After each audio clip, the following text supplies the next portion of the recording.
আসসালামু আলাইকুম এভরিওয়ান, সবাই কেমন আছেন? আশা করি সবাই ভালো আছেন। আমিও ভালো আছি আলহামদুলিল্লাহ। বরাবরের মতো আবার চলে আসলাম আরেকটি নতুন ডিজাইনের ড্রেস মেকিংয়ের ভিডিও নিয়ে। আশা করি সবাই ভিডিওটি শেষ পর্যন্ত দেখবেন। ফ্রকটি আমি 2 থেকে 3 বছরের বাচ্চার জন্য তৈরি করেছি। এখানে প্রিন্টের কাপড়টি আমার 1 গজের মতো লেগেছে এবং এক কালার কাপড়টি হাফ গজের মতো লেগেছে।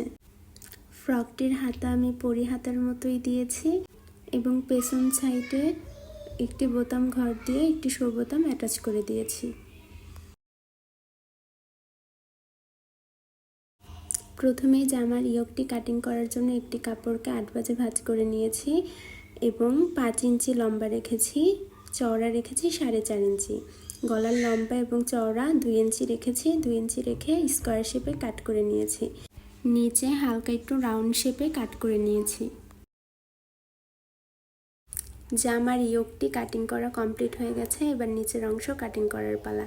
নিচের অংশের জন্য আমরা লম্বা রেখেছি 17 ইঞ্চি এবং চওড়া রেখেছি 26 ইঞ্চি।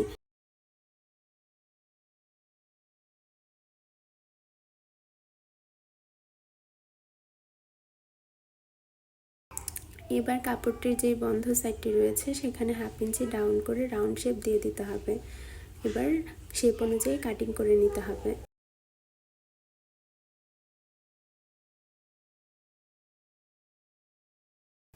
এবার হাতা কাটার পালা।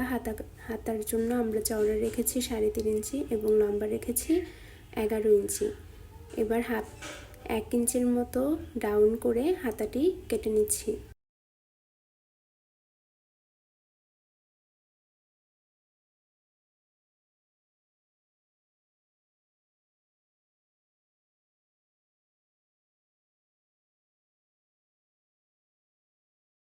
এবার ফ্রকটির কাটিং শেষ, সেলাই করার পালা।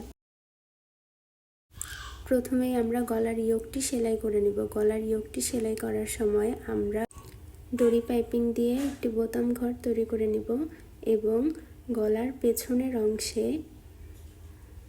বোতাম ঘরটি অ্যাটাচ করে নিব। ডরি পাইপিংয়ের বোতাম ঘরটি এখানে অ্যাটাচ করে নিয়েছি।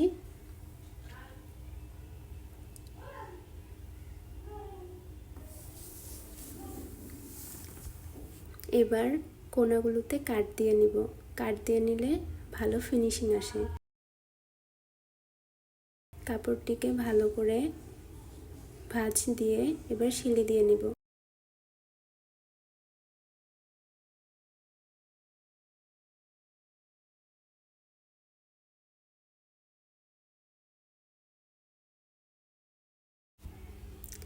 এখানে 1.5 ইঞ্চির মতো ডাউন দিয়ে কেটে নিয়েছি এবং কুচির কাপড়গুলোকে এবার গ্যাদার করে নেব।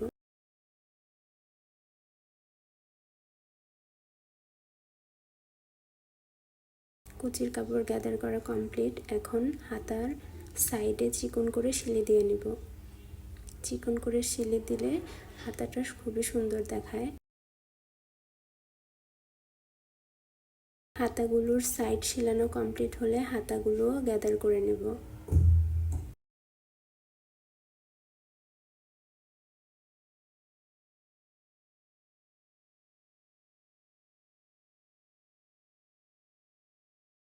এবার ইয়োকের সাথে কুচির কাপড়টা অ্যাটাচ করে নিব। একইভাবে অপর সাইডটাও কুচি অ্যাটাচ করে নেব। কুচি অ্যাটাচ করার পরে হাতার কুচিগুলো জয়েন দিয়ে দেব।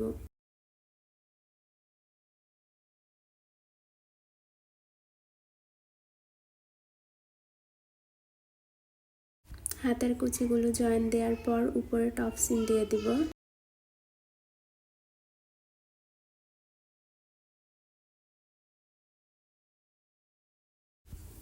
হাতার কুচি লাগানো কমপ্লিট। এবার বডির সাইড সেলাই করে নেব।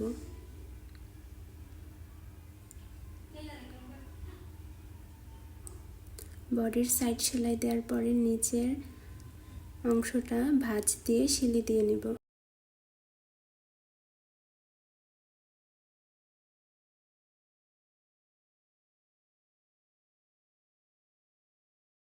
আমার জামাটা কমপ্লিট হয়ে গেছে। এই হচ্ছে আমার জামার ফাইনাল লুক।